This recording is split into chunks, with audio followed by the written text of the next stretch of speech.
pada saat ini. Yang pertama, pembacaan CV. Yang pertama, mohon maaf, doa pembukaan. Kedua, pembacaan CV materi. Ketiga, penyampaian materi. Keempat, sesi tanya jawab. Dan kelima, doa penutup dan sekaligus kata penutup. Langsung saja untuk memulai acara kita, mari kita akan memulaikan dengan doa pembukaan yang akan saya pimpin sendiri. Mari kita bersatu dalam doa. Kami bersyukur Tuhan buat pertolongan-Mu bila hari ini Engkau masih memberikan kami kekuatan. Itu semuanya bukan karena kekuatan kami, melainkan karena kasih-Mu. Bapa di sorga, pada saat ini kami akan melaksanakan webinar keagamaan. Kau yang akan memimpin kami, memberikan kami kekuatan Bapa. Biarlah apa yang kami sampaikan saat ini dapat menjadi kehendak-Mu. Kau yang akan memberkati semua yang kami gunakan Tuhan, baik teknologi maupun jaringan Tuhan. Biarlah semua yang kami laksanakan dapat menjadi kemuliaan-Mu. Terima kasih Tuhan, terima kasih buat pertolongan-Mu. Amin. Ya, langsung untuk rangkaian acara selanjutnya adalah pembacaan CV materi. Pemateri yang pertama itu, pemateri kita hari ini adalah Bapak Kris Daniel Lumbang STH, pendidikan terakhir Sarjana Teologi dari STT Bandung, riwayat pelayanan, 1 GKMI Kenari Kudus dari tahun 2016 sampai 2020, kedua GKI Palu dari tahun 2020 sampai sekarang. Langsung saja untuk acara selanjutnya yaitu penyampaian materi yang disampaikan oleh Bapak Kris. Kepada Bapak, saya persilakan. Baik rekan-rekan, saya kasihi, masuk dalam materi kita di siang ini untuk berdoa. Mari kita berdoa. Tuhan, kami bersyukur di siang hari ini untuk kesempatan kami boleh bersama-sama belajar kebenaran Tuhan melalui webinar ini. Baharuilah kami Tuhan, hati kami, bukakan pengertian sehingga kami boleh mengerti, bahkan terlebih apa yang kami dapatkan hari ini menjadi satu bekal dalam hidup kami sebagai orang-orang yang percaya kepada Tuhan. Berdoa ya Tuhan, kiranya hamba-Mu juga Tuhan pakai untuk boleh menyampaikan materi ini dengan baik dalam kekurangan dan dalam kelemahannya. Kiranya Tuhan yang terima kasih Tuhan Yesus, kami berdoa dan webinar kami di siang ini. Di dalam nama Tuhan Yesus kami berdoa. Amin. Shalom saudara-saudara yang dikasihi oleh Tuhan. Betul di siang hari ini saya bersyukur atas kesempatan yang juga diberikan kepada saya untuk boleh memberikan materi di hari ini. Saudara, sebelum kita masuk di dalam materi kita, saya mengajak kita sekalian untuk membuka satu bagian firman Tuhan. Mari kita bersama-sama membuka satu bagian firman Tuhan. Sebelumnya mungkin saya akan share.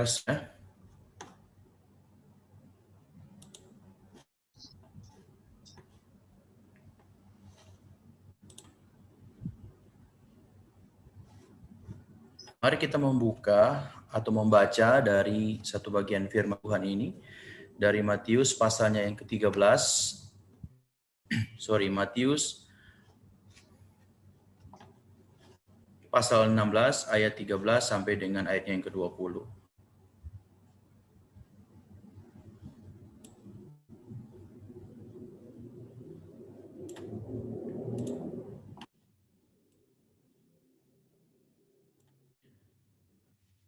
Firman Tuhan berkata bahwa ketika Yesus tiba di daerah Kaisaria Filipi, ia bertanya kepada murid-muridnya, menurut orang, siapakah anak manusia itu? Mereka menjawab, beberapa mengatakan Yohanes Pembaptis, lain mengatakan Elia, dan yang lain lagi mengatakan Yeremia atau salah satu dari para nabi. Lalu Yesus bertanya kepada mereka, akan tetapi, menurutmu siapakah aku ini? Simon Petrus menjawab, engkau adalah Mesias, anak Allah yang hidup. berkata kepadanya, "Diberkatilah kamu, Simon anak Yunus, dan daging dan darah yang menyatakan ini kepadamu, melainkan Bapakku yang di surga. Dan aku katakan kepadamu bahwa kamu adalah Petrus, dan di atas batu ini aku akan membangun jemaatku dan gerbang-gerbang Hades akan menguasainya. Aku akan memberimu kunci kerajaan surga, kamu ikat di bumi akan terikat di surga, dan apaskan di bumi akan terlepas di surga." Lalu Yesus memperingatkan murid-murid supaya bahwa ia adalah Mesias. Nah, bagian yang saya bacakan ini, saudara, adalah dari versi yang lain, ya, bukan dari ITB. Tetapi firman Tuhan di siang hari ini itu mau berbicara kepada setiap kita tentang satu tema, yaitu mentuhankan Yesus di dalam kehidupan kita, atau menjadikan Yesus sebagai Tuhan di kehidupan setiap kita. Nah, saudara-saudara yang dikasihi oleh Tuhan, di siang hari ini sama-sama untuk pemahaman awal kita, saya mengajak kita sekalian, saudara, untuk melihat bagian firman Tuhan ini di dalam antara Yesus dan para murid. Lalu kan di sana ada Petrus yang kemudian menjawab adalah Mesias dan anak yang hidup. Nah, sekarang untuk pertanyaan awal atau kita diskusi awal, mari saudara-saudaraku yang kekasih dalam Tuhan, rekan-rekan siswa, mari kita melihat dan belajar dari experience understanding kita. Ketika ini ditanyakan di dalam kehidupan kita, ketika kita ada di dalam posisi mendengar pertanyaan daripada Yesus tentang siapakah aku ini, maka apa kita atau apa pandangan kita tentang understanding kita. Nah, di awal ini saya minta kita sekalian untuk boleh membuka diskusi awal. Barangkali beberapa pendapat dari teman-teman jika kita ditanya tentang siapakah aku, atau dalam pengertian siapakah Yesus menurut kamu. Kira-kira dalam pengalaman, experience, understanding kita, apa selama ini yang kita percaya atau ini kita pahami tentang Yesus dalam kehidupan? Ada yang mau menanggapi, silakan.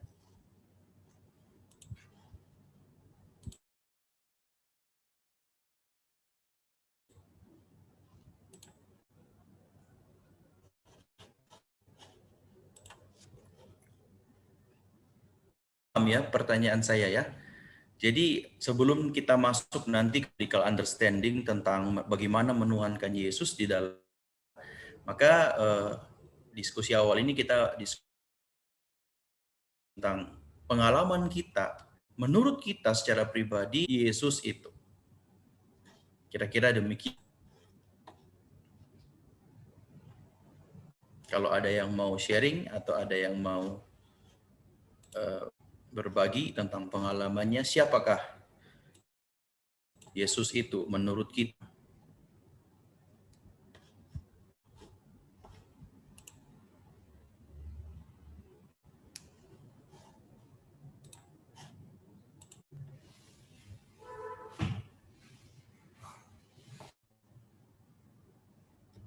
Silahkan teman-teman, kalau ada api. Mungkin satu atau dua orang boleh.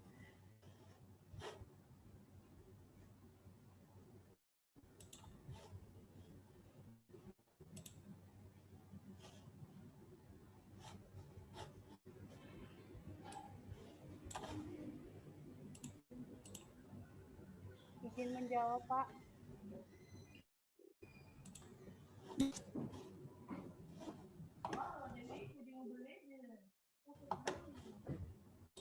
Ya, silakan tadi Nola ya mau menjawab. Menurut saya sosok Yesus dalam kehidupan kita itu Yesus adalah Tuhan dan Juru Selamat yang hidup, dan bagi saya sendiri Yesus adalah sosok yang dapat dijadikan figur atau sosok sempurna yang dapat kita jadikan figur ataupun tokoh untuk diidolakan gitu Pak, untuk gimana cara hidup atau pola hidupnya, pemikiran Yesus, karya-karyanya dapat kita teladani dalam menghadapi ataupun dalam menjalani kehidupan. Seperti itu, terima kasih. Baik, terima kasih untuk pendapatnya Nola ya, terima kasih. Ada lagi yang lain mungkin yang mau kan menurut kita, kalau kita diperhadapkan dengan pertanyaan seperti siapakah Yesus menurut kita? Silakan, jangan takut, jangan takut kesalahannya, tapi kita kan hidup bersama dengan Tuhan, bersama dengan Yesus. Nah, menurut kalian secara pribadi, siapa sih sebenarnya Yesus itu menurut experience kalian ketika jalan bersama dengan Dia dalam iman kalian saat ini? Siapa sih sosok Yesus itu di mata kalian begitu? Di mata teman-teman. Ada lagi mau berbagi?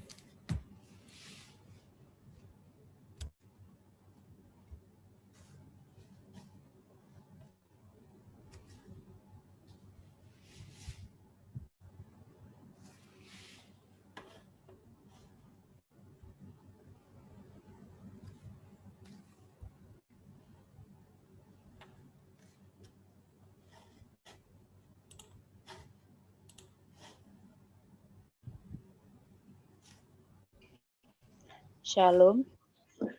Ya, shalom. Silakan. Perkenalkan, nama saya Ripka Nina Gultom dari FMIPA, Pak. Menurut saya, Tuhan Yesus itu sendiri sahabat yang mau menerima kita apa adanya. Karena setiap tahunnya pasti kita ada perubahan, baik dari hal buruk menjadi hal baik, ataupun perubahan pola hidup yang lebih baik lah.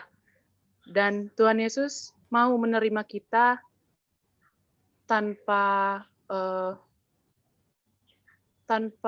bagaimana yang bilangnya. Tuhan Yesus tuh mau menerima kita dan mau membantu saya terutama, mau membantu saya dalam setiap hidup saya. Jadi saya berpikir Tuhan Yesus tuh sahabat saya sendiri seperti itu.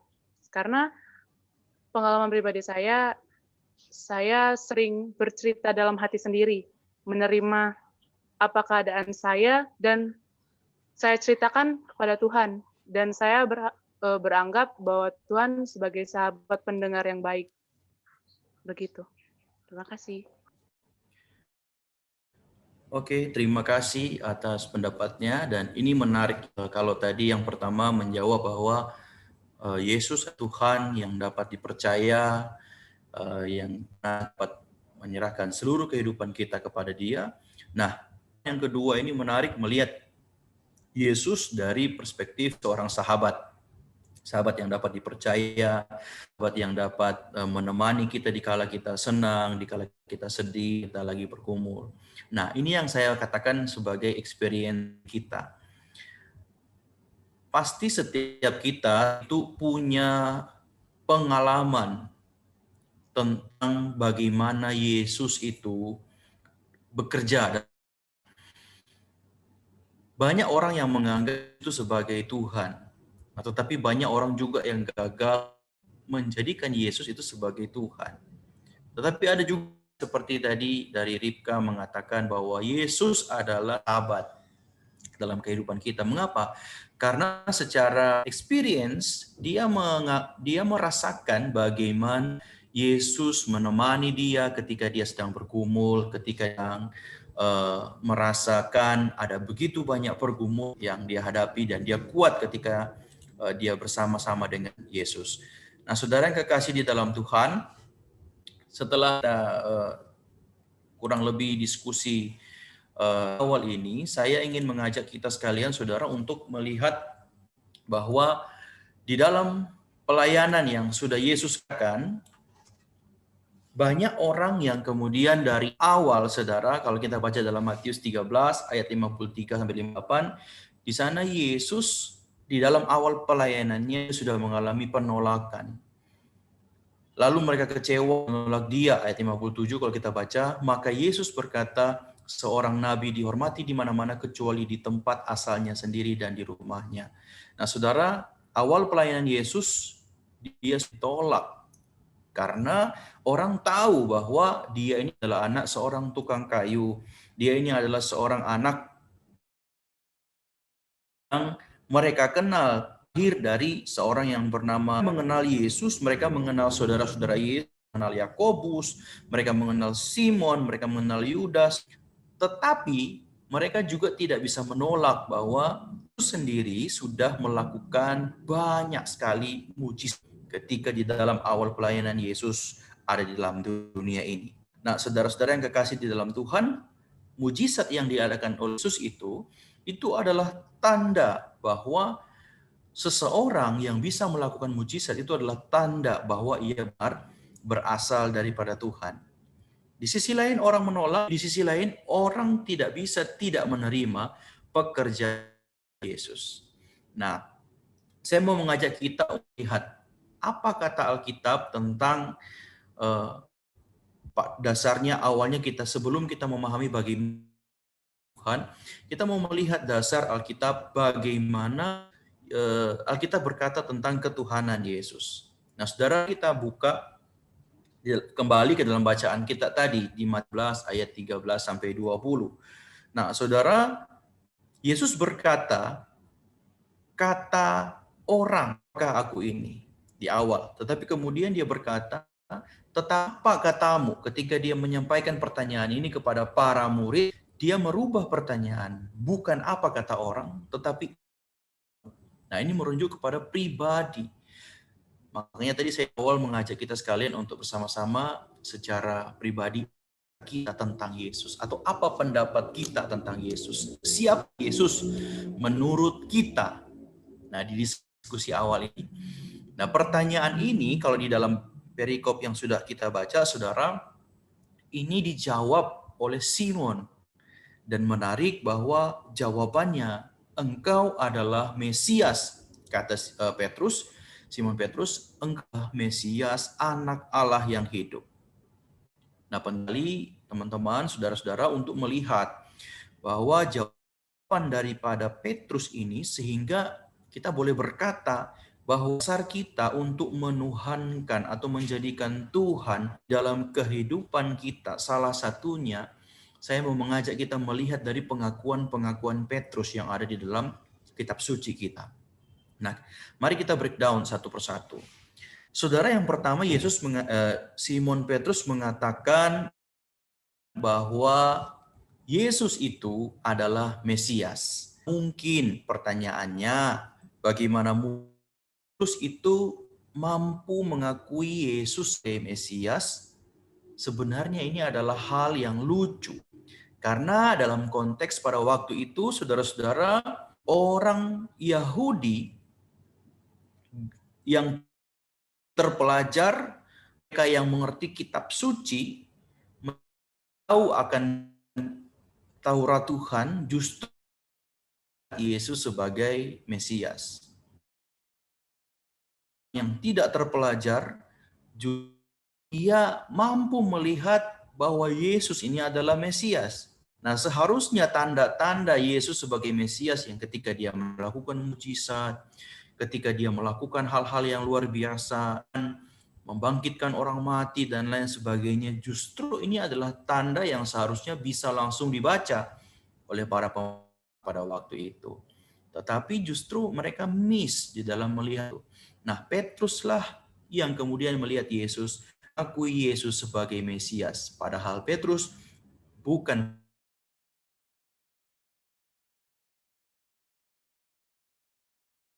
asal dari orang.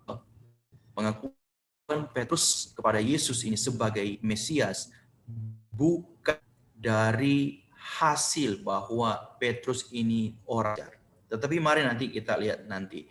Ada banyak orang pintar, ada banyak para scholars, PhD, ahli kitab yang pada akhirnya gagal melihat Yesus sebagai Tuhan pada saat mereka pada saat mereka berusaha untuk menemukan siapa Yesus sebenarnya.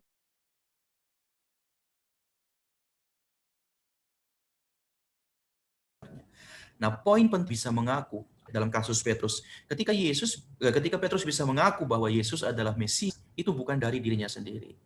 Karena dari secara mungkin Petrus bukan orang yang terpelajar. Nah, oleh karena itu saudara, ini poin pentingnya.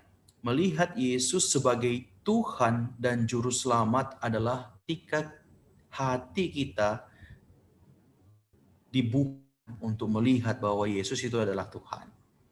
Nah, saudara, mari kita breakdown lagi.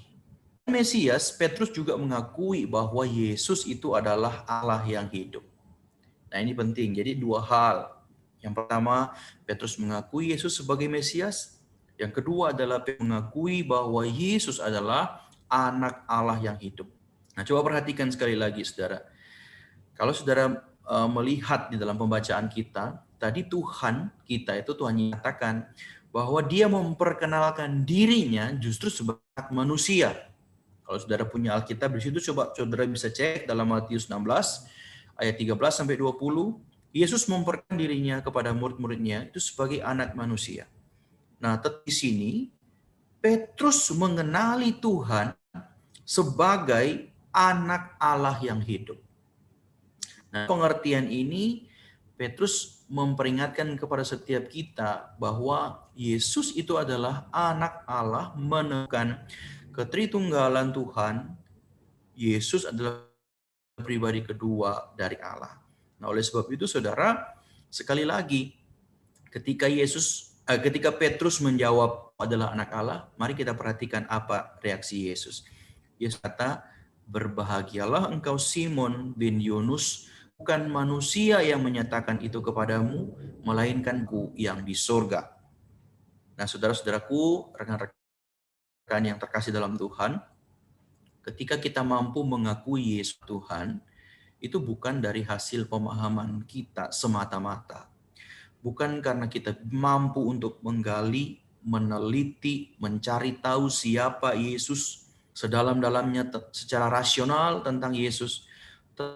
Tetapi pengakuan ketuhanan tentang Kristus itu datang ketika hati kita sendiri diterangi oleh Allah. Nah, ini poin penting yang Alkitab sampaikan kepada kita. Dasar ketuhanan Tuhan itu ketika kita memandang Yesus sebagai Tuhan, itu bukan dari hasil usaha kita, tapi memang hati kita diterangi oleh Allah. Demikian Petrus menjawab kepada Yesus, dan Yesus berkata, "Berbahagialah engkau, manusia yang menyatakan itu kepadamu, melainkan Bapa-Ku di surga."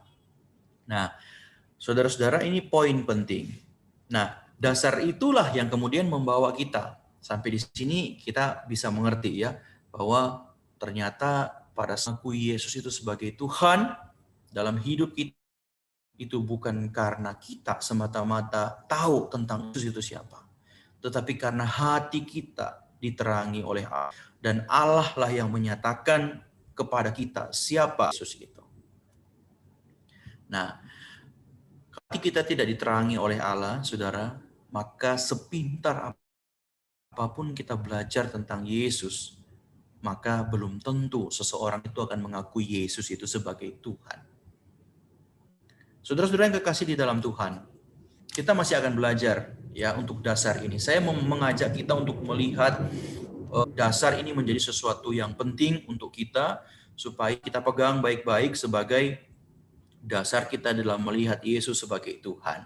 Nah, dalam Yohanes 6 ayat 67 ini juga menarik untuk kita bahas teman-teman, bahwa dalam konteks pembacaan itu ada banyak murid yang kemudian mengundurkan diri di Galilea karena mereka menganggap ajaran Yesus itu terlalu keras.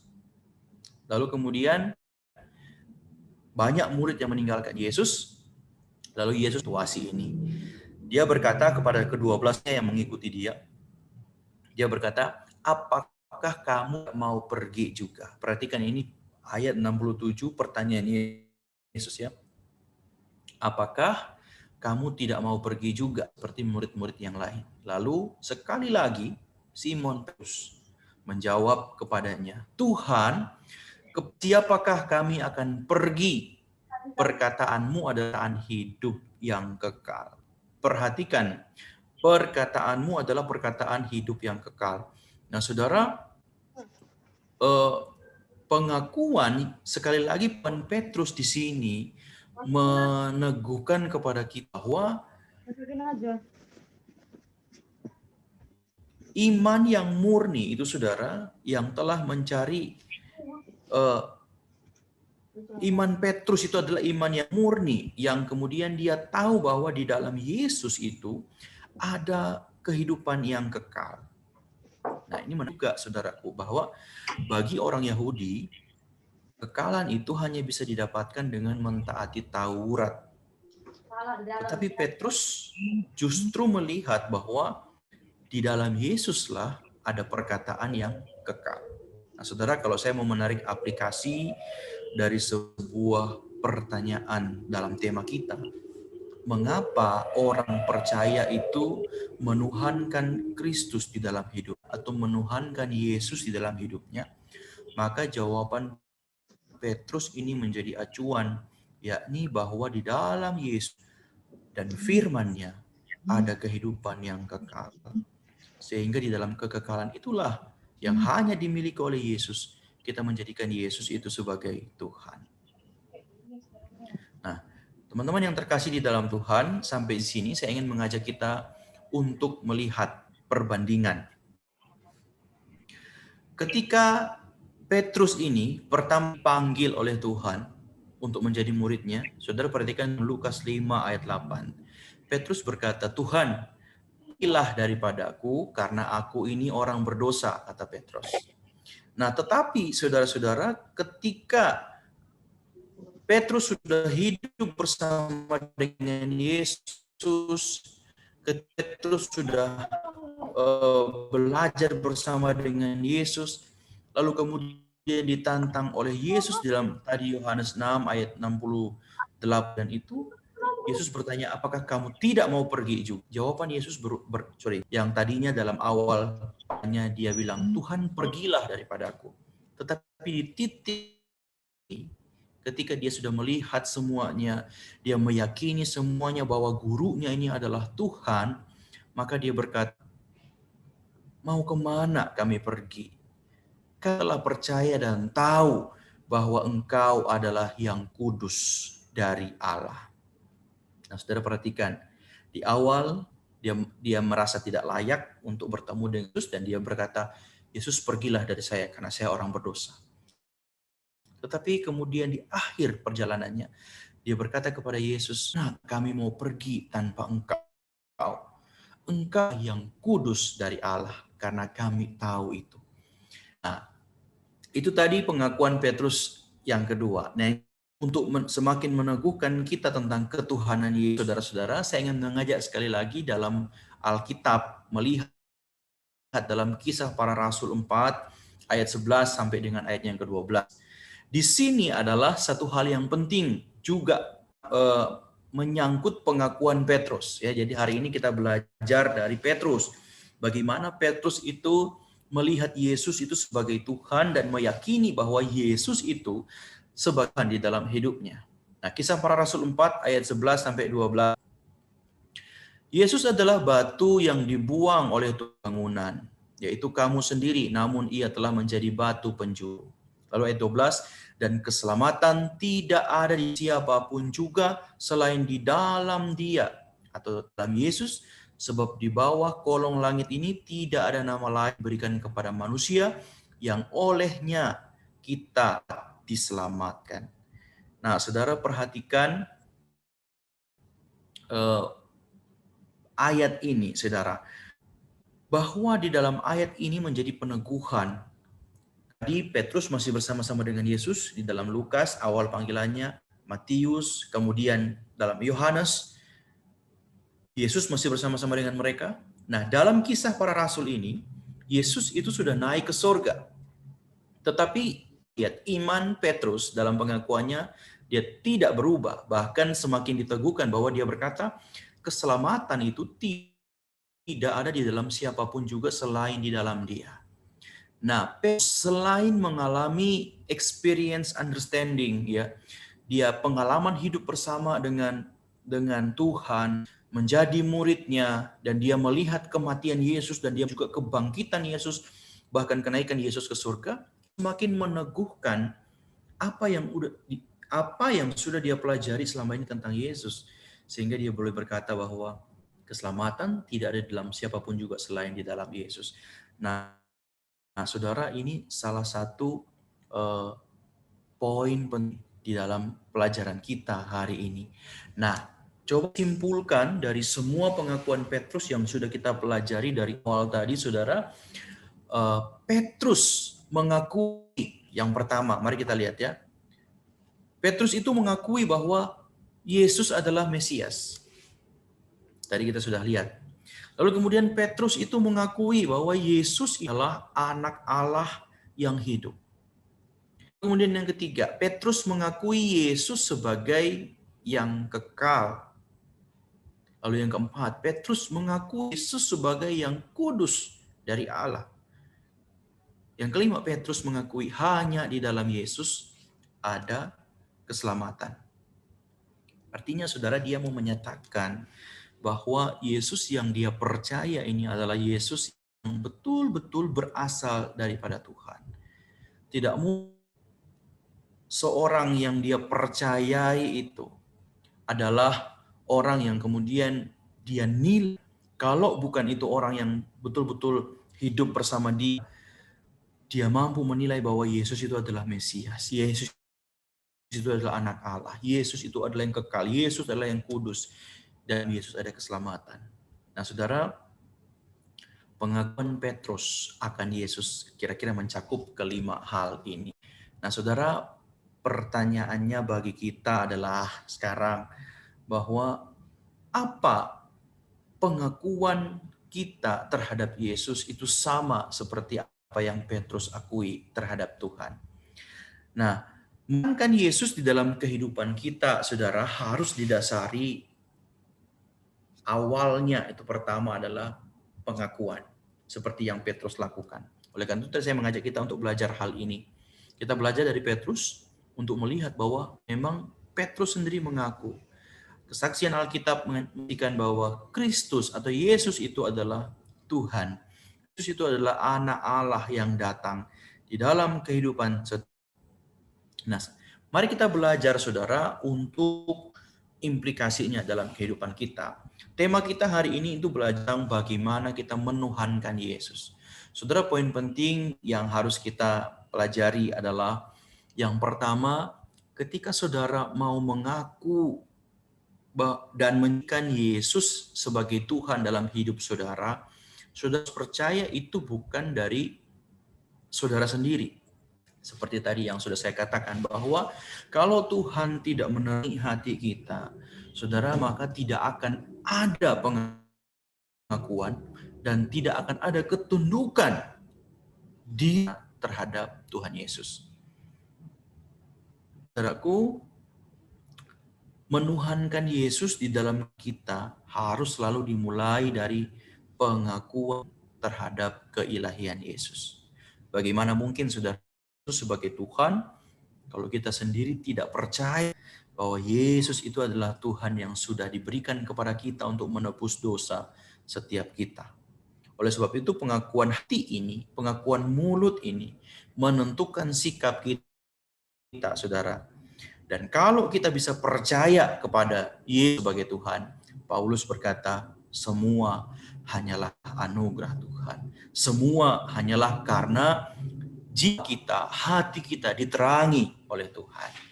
Itu implikasi yang pertama. Nah, yang kedua, saudara-saudara, rekan-rekan sekalian, pengakuan Kristus sebagai Tuhan itu berarti bahwa kita mengakui kuasanya dalam kehidupan kita. Berbicara tentang menuhankan Kristus, saudara, berarti kita mengakui bahwa Dia berkuasa penuh atas kita. Nah, saudara sadar atau tidak sadar bahwa seringkali kita menjadi orang Kristen hidup tanpa Tuhan. Kita menjadi orang Kristen yang saudara. Kita mengaku percaya kepada Tuhan, tapi yang nampak di dalam diri kita, yang nampak kelakuan kita, yang nampak di dalam kita meresponi sekeliling kita yang terjadi, itu mirip dengan orang yang tidak percaya kepada Tuhan. Menuhankan Kristus, saudara, sekali lagi, bicara tentang kehebatan intelektual. Saudara bisa tahu secara komprehensif tentang Yesus, apa yang kerjakan, mujizat-mujizat apa yang telah ia lakukan, dia bangkit kematian dan hal-hal yang menakjubkan yang lainnya, saudara bisa tahu. Tapi bicara tentang menuhankan Kristus, menuhankan Yesus dalam hidup kita, saudara, itu sepenuhnya bicara tentang iman. Kekayaan intelektual, kehebatan intelektual sering tidak selaras dengan iman, saudara. Saudara mungkin bisa tahu apa yang Yesus lakukan. Pertanyaannya adalah saudara percaya kepada Yesus atau tidak? Saudara percaya bahwa apa yang ia lakukan itu boleh berlaku bagi saudara atau tidak?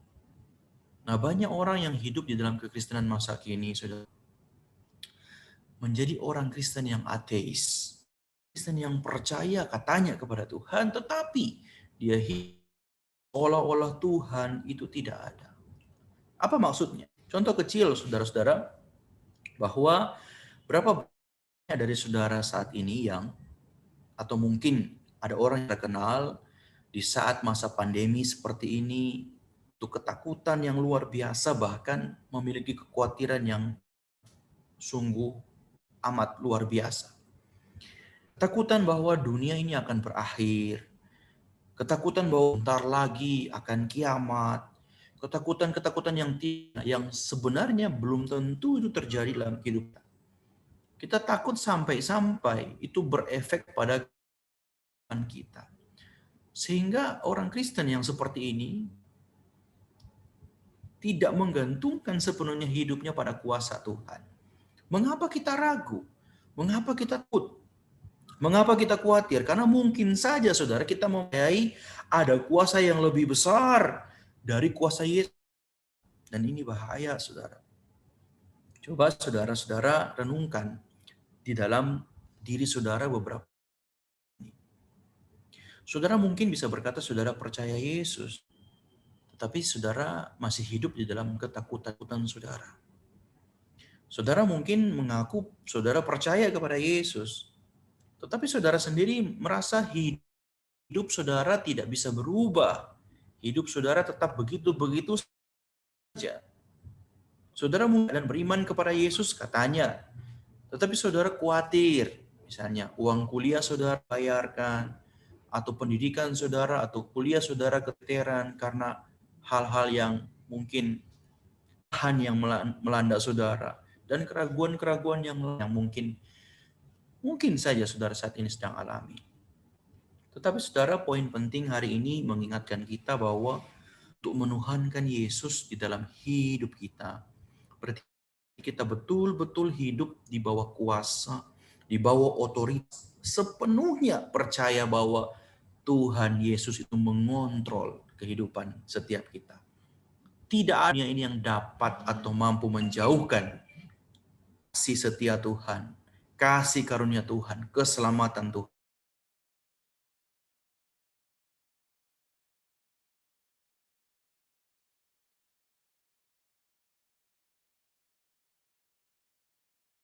Menjadikan Yesus di dalam kehidupan kita, itu bagaimana kita mentaklukkan hidup kita ini di bawah kekudusan Tuhan. Nah, saudara, bahwa ketika kita mengaku Yesus adalah Tuhan, maka kita juga harus mampu menaklukkan hidup kita di bawah kekudusan Dia, sebagaimana Dia adalah Sang Kudus dari Allah itu.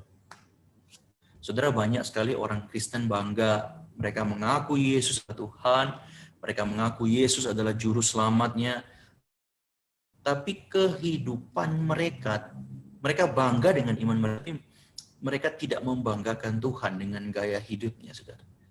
Hidup orang Kristen betul 100% adalah anugerah, tetapi saudara, Dietrich Bonhoeffer itu seorang pendeta Jerman berkata, "The grace of God is free, but it is not cheap."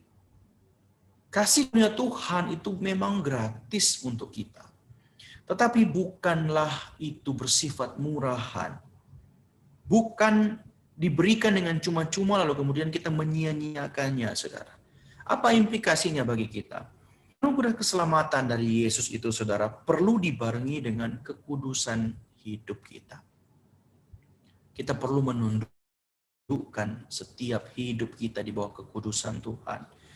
Perseverance of the saints, ketekunan orang-orang kudus, itu menjadi salah satu doktrin utama di dalam kekristenan, saudara. Yang terus-menerus kita tunjukkan sebagai bukti bahwa kita ini betul-betul menjadikan Yesus itu sebagai Tuhan. Jika Yesus dalam hidup kita adalah Tuhan, maka jangan lupa Yesus juga adalah Raja. Kalau kita menuhankan, kalau kita merajakan Yesus, maka berarti kita ini adalah warga negara Yesus. Dan kita mengikuti aturan main yang sudah ditetapkan oleh Raja kita. Banyak sekali orang tersandung di dalam kekudusan ini.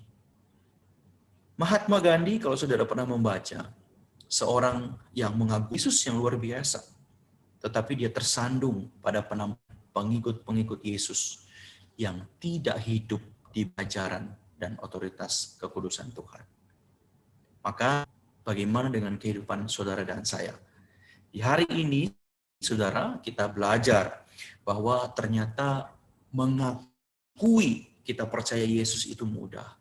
Tetapi menghidupi pengakuan kita itu sulit. Tetapi apakah kita tanya? Bisa, saudara. Karena Yesus sudah lepaskan sebenarnya kita ini dari setiap belenggu-belenggu dosa. Sehingga kalau kita mau menuhankan Yesus itu dalam kita, maka saudara harus ingat, setidaknya 3 hal bisa membantu kita untuk merefleksikan sudah sejauh mana kita itu menuhankan Yesus, menjadikan Yesus itu sebagai Tuhan. Kita sering mengatakan, ya Yesus adalah Tuhan dalam hidup kita sesungguhnya jauh daripada Tuhan. Yesus sudah menyelamatkan kita dari kekotoran, memakaikan kepada kita yang baru, sehingga saudara jangan mau untuk balik lagi kepada kekotoran dan menggunakan pakaian yang lama kita. Mari menjadi pengikut Yesus yang benar. Karena dari ketiga hal ini, pengakuan datang dari Yesus, datang dari Allah, bukan karena kepintaran. Pengakuan itu harus juga menghidupi di bawah kekuasaan dan otoritasnya, tapi juga yang poin yang ketiga bahwa menguduskan diri itu menjadian dari bagaimana kita menjadikan Yesus itu sebagai Tuhan dalam hidup kita. Saudara, kita punya banyak pergumulan, pasti. Permasalahan pasti, pandemi yang terjadi entah kapan saudara akan berakhir. Tetapi saya percaya bahwa ketika kita betul-betul menjadikan Yesus itu sebagai Tuhan dalam hidup kita, maka saudara, Dia akan memampukan kita untuk melihat apa sebenarnya yang menjadi tujuannya. Dia menempatkan kita sebagai anak-anak Tuhan di dalam generasi yang sekarang ini. Saudara, mari kita menjadi murid Tuhan yang sejati, yang menjadikan Yesus itu sebagai Tuhan, bukan hanya tapi juga kita menghidupi pengakuan kita itu, sehingga nama Tuhan itu dipermuliakan melalui kehidupan kita. Nah, materi saya, saudara, sampai di sini. Tuhan memberkati. Kalau ada pertanyaan, saya silakan.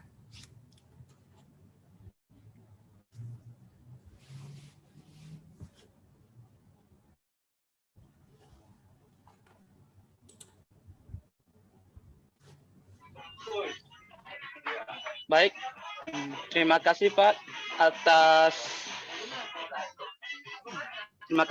penyampaian materinya. Mungkin dari teman-teman ada yang menyampaikan atau yang memberikan pertanyaan terkait dengan materi yang telah disampaikan pada hari ini. Bisa disampaikan lewat kolom chat dan bisa juga disampaikan secara langsung kepada teman-teman. Saya persilakan.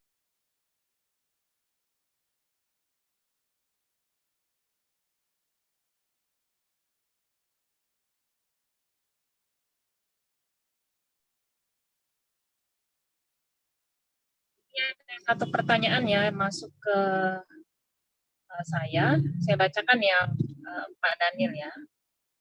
Ini pertanyaan dari Mita Angeli dari FMIPA. Izin bertanya, bagaimana kita sebagai mahasiswa mentuhankan Tuhan Yesus dalam kehidupan perkuliahan, sedangkan perkuliahan diisi oleh berbagai agama? Terima kasih. Ya, silakan Pak, dijawab dulu ya Pak. Ya, mungkin bisa diketik di kolom chat. Suaranya agak. Suaranya putus-putus ya? Oke, Iya. Saya kirimkan ke chat ya. Iya.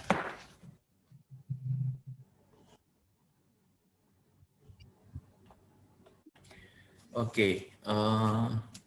Bagaimana kita sebagai mahasiswa mentuhankan Tuhan Yesus dalam kehidupan perkuliahan, sedangkan perkuliahan berbagai agama. Ini mungkin maksudnya kuliahan diisi oleh berbagai agama, apa mungkin diajar oleh dosen yang berbeda agama, atau mungkin rekan-rekan yang berbeda agama, atau mungkin cuman yang saya tangkap mungkin bagaimana Tuhan dalam kehidupan perkuliahan, sementara kita hidup di tengah-tengah orang berbeda secara iman kita. Justru menurut saya disinilah yang menjadi momen ketika tadi kita sudah belajar bahwa menuhankan Kristus itu berarti bukan hanya sebatas bahwa kita itu mengatakan percaya kepada Tuhan, tetapi menghidupi kekudusan kita, menghidupi atau meneladani apa yang Yesus kerjakan di dalam karya dan kerjaannya selama dia di dunia. Nah, justru menurut saya kesempatan baik untuk menghidupi, kesempatan yang baik untuk iman kita dan menunjukkan kepada bagaimana menuhankan Kristus itu, justru disinilah momen yang tepat. Saudara, iman kita itu selalu berbicara di tengah-tengah ini. Orang mungkin melihat Kristus itu di dalam kita. Orang tidak akan mungkin menilai bahwa kita menuhankan Kristus kalau kita sendiri tidak menampakkannya, begitu ya.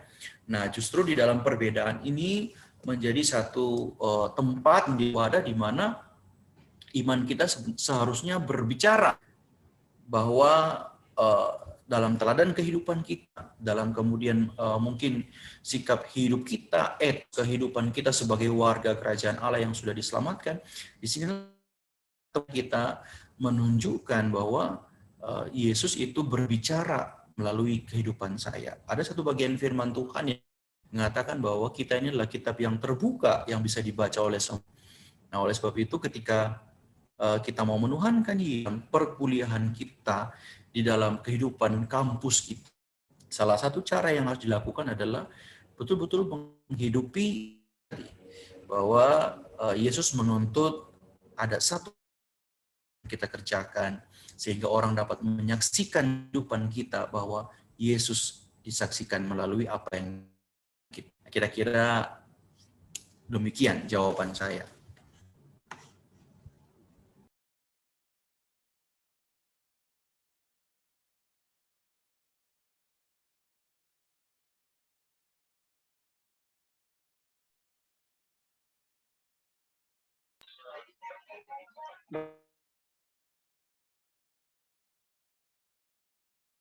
Terima kasih Pak.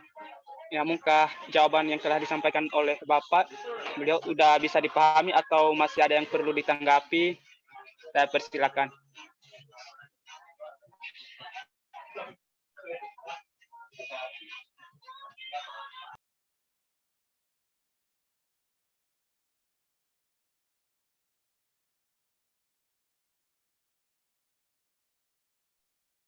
Dari Mita katanya sudah cukup menjelaskan. Ini ada lagi pertanyaan dari Lucen David Sinaga. Apakah suara saya cukup jelas untuk bacakan? Cukup, Bu. Atau saya kirim? Nih dari Lucen David Sinaga, FKIP, izin bertanya Pak, dalam hidup ini tentunya ada banyak persoalan yang dihadapi setiap manusia. Tadi dikatakan bahwa dalam mengakui Kristus sebagai Tuhan berarti kita harus mengakui kuasanya. Nah, bagaimana kita bisa mengakui bahwa Kristus sebagai Tuhan jika dalam hidup kita pun kita merasa tidak ada anugerah yang khusus diberikan Tuhan kepada kita? Untuk pertanyaan ini gimana kira-kira Pak? Terima kasih untuk pertanyaan ini dari teman Lucen David Sinaga ya. Nah, ini ada yang menarik dalam pertanyaannya ini ya, bahwa bagaimana kita bisa mengakui bahwa sebagai Tuhan jika di dalam hidup kita merasa tidak ada anugerah yang khusus ya, tidak ada anugerah yang khusus diberikan Tuhan terhadap kita. Nah, yang pertama bahwa pengakuan kita terhadap Tuhan itu tadi bahwa memang betul-betul itu adalah anugerah, saudara ya. Nah, kemudian bagaimana kita bisa mengaku Yesus sebagai Tuhan kalau hati kita tadi tidak diterangi oleh Tuhan. Nah, pertanyaannya di sini adalah jika dalam hidup pun kita merasa tidak ada anugerah yang khusus yang diberikan Tuhan terhadap kita, mungkin kita harus kembali kepada apa yang dikatakan Alkitab dalam kehidupan kita. Saya tidak terlalu paham maksudnya anugerah yang khusus ini, tetapi saya ini dalam kehidupan setiap kita tidak ada satu manusia pun yang terlepas pergumulan. Ya, masing-masing saudara punya pergumulan, saudara punya pergumulan, saya punya pergumulan. Tapi saudara, melalui pengalaman kehidupan kita dan melalui juga kita membaca kembali kepada Alkitab, maka di sana kita bisa menemukan bahwa bahkan pergumulan itu pun bisa dijadikan Tuhan sebagai suatu anugerah yang khusus. Karena begini, orang Kristen itu selalu bukan cuma orang Kristen, semua itu tidak suka terhadap pergumulan, termasuk saya, juga saudara-saudara mungkin. Tetapi saudara, ada satu bagian firman Tuhan di dalam Yakobus itu pasal 1 ayat, saya lupa ya, dia berkata bahwa berbahagialah orang yang jatuh dalam pencobaan, sebab dengan pencobaan itu membuat kita itu merasakan berkat Tuhan. Itu intinya yang mau. Jadi begini, bukan berarti ketika persoalan banyak datang dalam kehidupan kita, lalu kemudian itu artinya bahwa Tuhan tidak memberikan anugerah kepada kita. Tidak. Justru persoalan itu, saudara-saudara, kadang-kadang Tuhan untuk membentuk kita. Dan yang indah yang bisa kita temukan ketika kita berada di ujung perjalanan, pada akhirnya kita melihat bahwa ternyata kalau Tuhan tidak memberikan saya pergumulan, mungkin saya tidak akan sampai pada titik ini. Nah, saudara, dari zaman orang selalu bergumul tentang hal ini. Saudara baca di dalam Mazmur 73, Asaf ya, alami pergumulan yang sama ketika ada pergumulan yang besar yang dia hadapi. Dia melihat Tuhan, aku ini sudah percaya kepada Tuhan dengan segenap hati, bahkan sudah taat kepada Tuhan. Tapi kenapa sepertinya Tuhan itu lebih memberkati fasik daripada aku yang mengasihi Tuhan? Ya. Tapi kemudian dalam pengakuan Asaf pada akhirnya dia begini, ketika aku masuk ke dalam tahtamu yang kudus, aku melihat mataku dibukakan bahwa berkat-Mu itu tidak pernah berhenti mengalir di dalam kehidupan kita. Bahkan ketika pergumulan itu datang kepadaku, Tuhan menjadikan pergumulan itu sebagai sesuatu batu loncatan untuk melihat Tuhan sebagai Tuhan yang tidak pernah meninggalkan hidup. Nah, ini saudara, poin pentingnya bahwa bukan berarti ketika ada banyak persoalan, maka itu Tuhan menarik anugerah daripada kita. Tidak. Tetapi justru mari kita melihat dari perspektif yang lain bahwa masalah itu datang terkadang untuk lebih menguatkan kita. Ya, ada blessing in disguise begitu. ya, ada banyak orang yang mengeluh ya di dalam pandemi ini bahwa Tuhan itu kok tinggal gitu ya dengan situasi dan kondisi kita di saat ini, apalagi ini kita mau menghadapi Natal begitu. Tetapi menurut saya justru di dalam momen-momen kita justru lebih mampu untuk memaki kehadiran Immanuel itu di dalam kehidupan kita. Bagaimana kita mau merasakan Allah itu hadir membawa damai kalau kita sebenarnya tidak butuh damai gitu ya. Nah, jadi saudara, jangan melihat bahwa pergumulan itu sebagai satu yang menghalangi kita untuk membawa Yesus itu adalah Tuhan. Tetapi justru jadikan pergumulan itu sebagai satu hal yang bahwa Tuhan mungkin ya, saya lewat pergumulan ini. Dan nanti pada akhirnya nanti kita akan Yesus karyakan dalam kehidupan kita. Nah itu, saya pikir poin ini cukup dipahami ya. Saya kembalikan kepada host ya.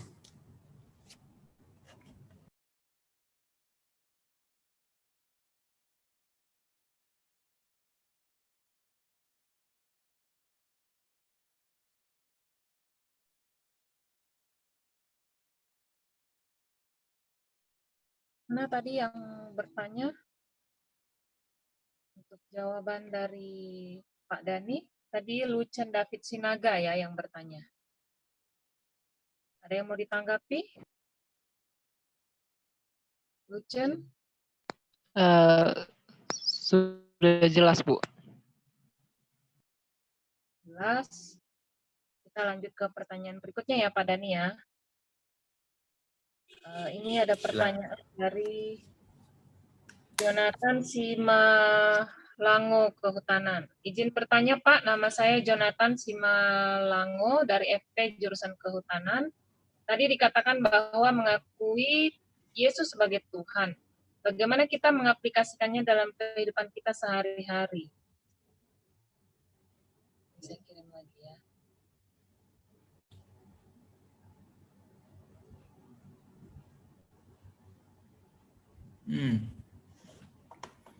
Oke.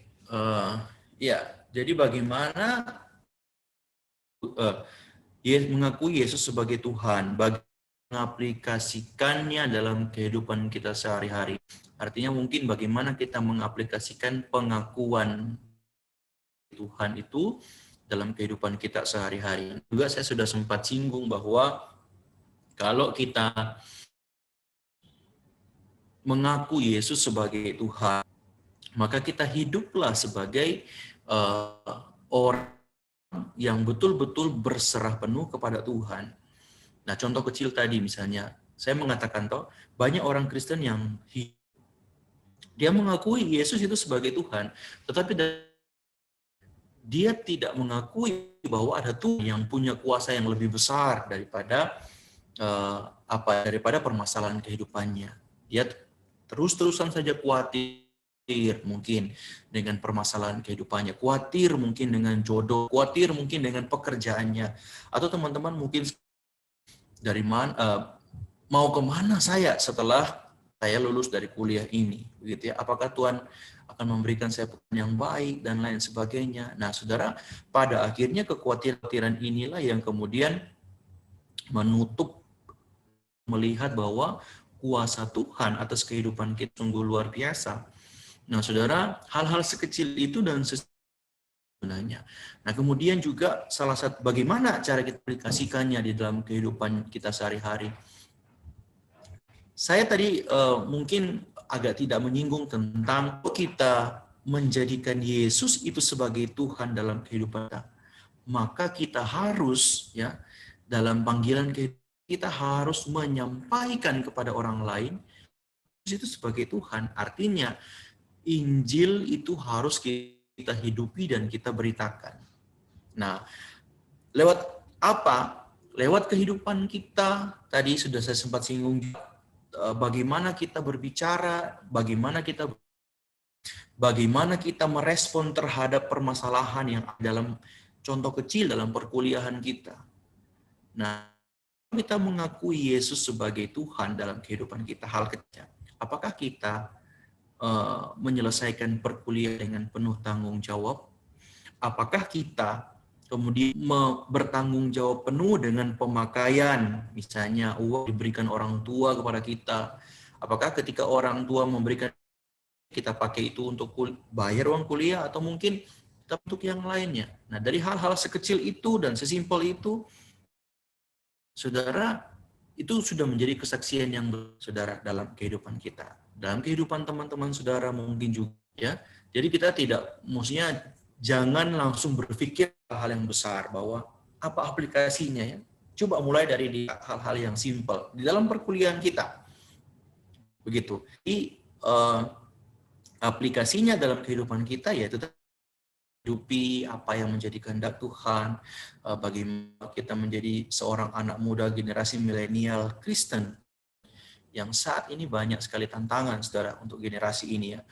Tetapi itulah di mana Tuhan tidak pernah salah dan kita. Jadi hidupilah itu bersama dengan Tuhan, maka Tuhan pasti kasih kita kekuatan, petunjuk, kasih kita pemahaman bagaimana kita harus sesungguhnya di dalam pengakuan kita terhadap Kristus itu adalah Tuhan. Kira-kira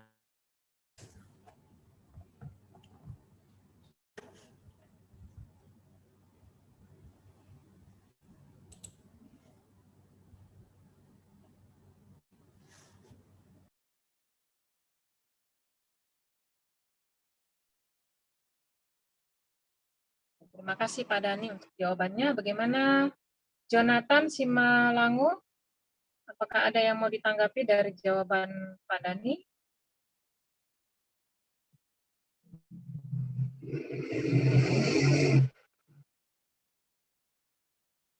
Oke, dari Jonathan Simalangu katanya sudah jelas dan dapat dimengerti.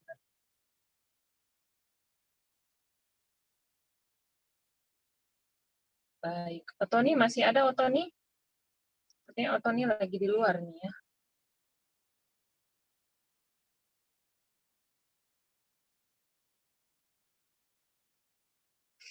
Masih adakah yang mau bertanya, teman-teman? Silakan, kalau masih ada yang mau bertanya bisa langsung bertanya saja, tinggal informasikan siapa namanya, dari fakultas mana. Boleh langsung bicara kalau ada yang mau bertanya. Masih adakah yang mau bertanya?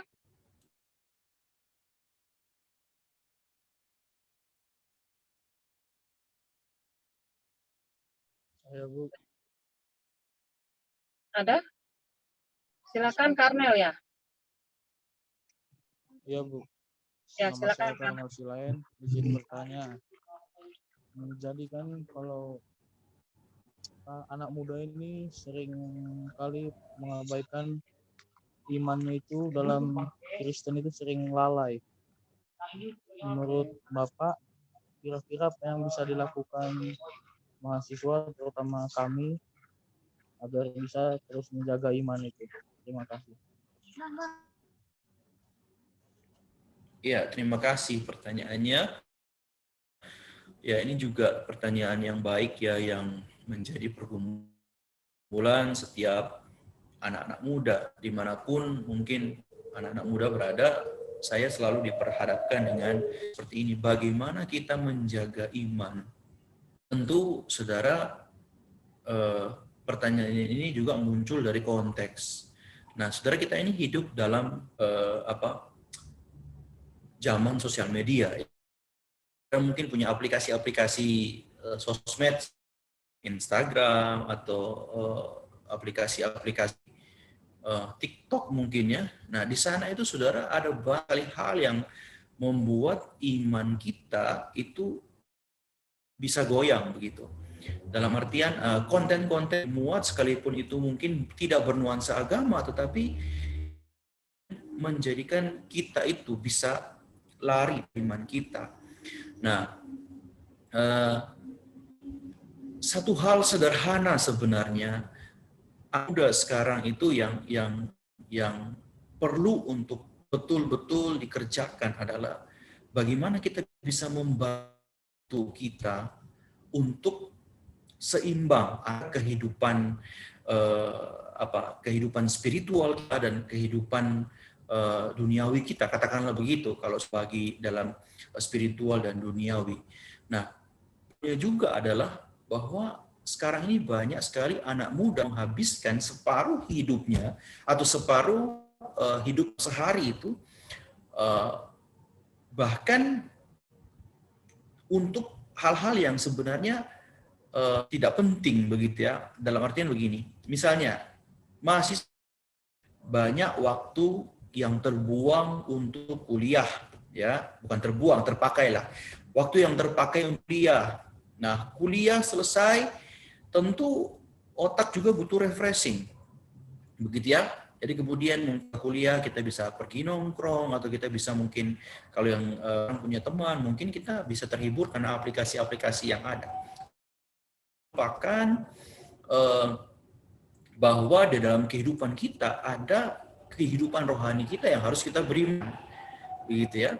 Nah, semakin kita tidak memberikan kehidupan rohani kita, semakin waktu kita itu banyak tersita untuk hal-hal yang lain, maka tidak punya waktu untuk memberi makan rohani kita. Dan itu sangat berpengaruh juga di bagaimana kita memandang iman kita. Artinya iman itu memang sepenuhnya 100% anugerah Tuhan. Tetapi iman itu harus dipertajam. Meminjam istilah Paulus kepada Timotius, engkau harus melatih rohanimu. Engkau harus melatih otot-otot rohani supaya imanmu juga tetap terjaga. Nah, adalah kita tidak punya waktu untuk memberi makan jiwa rohani kita. Sehingga ada banyak sekali anak muda yang bergaul dengan ini. Dia gampang, kemudian dengan hal-hal yang lain, dan kemudian akhirnya dia mengalami satu hal yang berada di persimpangan jalan, begitu, antara mau percaya atau tidak percaya. Nah, saya cuma punya advice bahwa yuk sebagai anak-anak muda, mari kita bagi waktu kita untuk juga peduli terhadap bukan cuma kehidupan fisik kali kita, tetapi kehidupan spiritual kita juga sangat butuh ya kerohanian kita. Dengan apakah seorang muda mempertahankan kelakuannya yang bersih, kata Mazmur, dengan menjaganya sesuai firman Tuhan. Mazmur 119 tidak salah ya. Nah, jadi jawaban satu-satunya yang saya berikan kepada teman-teman, supaya iman kita terjaga, maka saudara harus dekat dengan firman. Mungkin tidak bisa memberi waktu dalam saudara ada 24 jam katakanlah begitu. Mungkin tidak sampai 100% kehidupan saudara dalam satu hari. Tetapi saudara mulai untuk memikirkan ini, bahwa kehidupan spiritual itu adalah kehidupan yang penting untuk kita. Saudara jangan melupakan itu. Sehingga kalau kita anak muda yang terus bertahan di tengah-tengah situasi, kondisi zaman seperti ini, maka mendekatkan dirilah kepada firman Tuhan. Cari tahu apa kehendak Tuhan dalam kehidupan kita, sehingga kita tahu apa yang Yesus mau untuk kita kerjakan di dalam kehidupan setiap kita. Kira-kira demikian jawaban saya.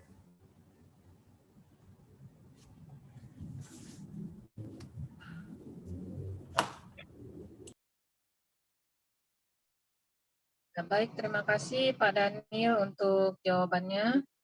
Tadi yang bertanya terakhir siapa ya? Jonathan, tadi Jonathan ya? Ya, Jonathan Simalango. Iya ya. Oh, bukan ya?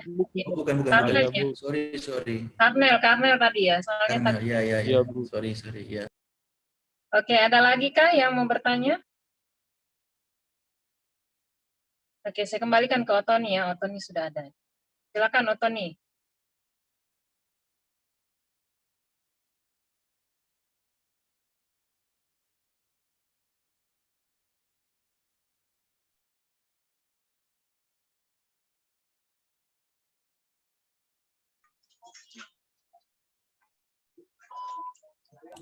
Baik, terima kasih untuk pertanyaan. Mungkin dari teman-teman yang lain, apakah masih ada?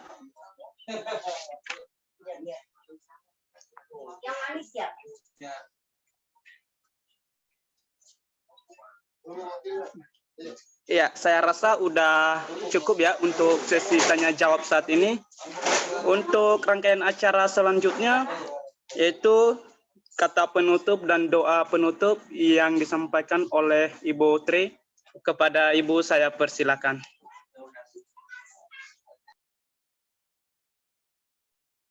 Oke, suara saya sudah ada ya. Oke, terima kasih untuk Pak Daniel yang sudah menolong kita untuk memahami tentang bagaimana seharusnya kita bisa menuhankan Kristus di dalam kehidupan kita. Ya, tadi saya catat beberapa poin. Pak Daniel menekankan bahwa untuk bisa menuhankan Kristus di dalam kehidupan kita, pertama-tama kita harus punya pengakuan, ya, pengakuan tentang Yesus adalah Tuhan, Yesus adalah Mesias, Anak Allah, ya, yang menjadi Raja juga di dalam kehidupan kita. Dan pengakuan ini tidak datang begitu saja, tetapi pengakuan ini hadir oleh karena Tuhan sendiri yang telah menerangi hati kita. Ya, jadi sekali lagi pengakuan ini penting, karena pengakuan inilah yang akan menentukan bagaimana sikap kita sehari-hari kepada Tuhan. Ketika kita memang sungguh-sungguh mengakui Dia sebagai Tuhan bagi kita, maka sikap kita juga akan mengikuti, ya. Di dalam keseharian kita juga akan menyatakan bagaimana kita menaati Tuhan, mengasihi Tuhan, dan hidup seperti yang Tuhan mau, ya, karena kita mengakui sungguh-sungguh di dalam hati kita. Lalu kemudian menuhankan Kristus ini juga berkaitan dengan iman. Jadi kalau memang kita benar-benar punya iman kepada Tuhan, maka pasti kehidupan kita akan nyata, ya, tampak. Iman kita itu akan tampak di dalam perbuatan kita sehari-hari. Ya, kurang lebih seperti itu yang menjadi catatan saya. Saya harap mahasiswa semuanya bisa benar-benar mengambil pelajaran, ya, dari materi yang sudah disampaikan oleh Pak Daniel. Mari kita sungguh-sungguh menjadi anak-anak Tuhan yang menjadikan Tuhan sungguh-sungguh adalah Tuhan di dalam hidup kita, ya. Jadi bukan hanya sekedar mengakui, tapi perbuatan kehidupan kita sehari-hari bisa menunjukkan pengakuan kita itu. Oke, jadi materi kita hari ini selesai. Seperti biasa kita akan ada tugas, ya, untuk webinar kali ini. Saya minta nanti mahasiswa silakan buat lagi quote, ya. Quote, tahu ya quote, ya. Seperti yang lalu, silakan buat quote di Instagram teman-teman semua tentang apa yang kalian dapatkan, ya, atau apa yang paling berkesan dari materi hari ini, apa yang paling kalian ingin kerjakan, atau apa yang paling kalian ingin bagikan, ya. Tadi kan juga disampaikan bahwa iman kita ini juga bisa kita bagikan, ya. Jadi kita saksikan. Jadi kalau teman-teman mengakui Tuhan sebagai Tuhan di dalam hidup teman-teman, Tuhan Yesus sebagai Tuhan yang sungguh-sungguh di dalam kehidupan kalian, silakan buat satu kalimat pendek aja, ya, satu kalimat pendek yang bisa menggambarkan pengakuan kalian itu, ya, terkait dengan materi hari ini. Seperti biasa, silakan teman-teman buat di Instagram, di tag ke MKWU Agama Kristen Unila, juga hashtagnya, ya. Kalau yang lalu, kalau saya tidak salah, apa ya, webinar part 1 ya dulu, ya. Ini webinar part 3 berarti, ya. Hashtagnya webinar PAK 3, ya, disambung semuanya. Oke, mengerti ya untuk tugasnya kali ini? Mengerti, Bu. Mengerti, Bu. Oke, Mengerti, sip. Bu. Karena ini tugasnya tidak banyak, ya, tidak panjang, jadi saya kasih waktu hanya sampai hari Minggu, ya. Hari Senin sudah tidak bisa kirim lagi, ya. Malam ini sampai besok 1 hari lah, ya, kalian buat. Oke? Siap, Bu. Baik, Bu. Oke, Iya, kalau Bu. begitu, sekali lagi saya ucapkan terima kasih kepada Pak Daniel Imbang yang sudah memberikan materi hari ini, dan mungkin minta kesediaan untuk menutup, ya, materi sekalian webinar hari ini.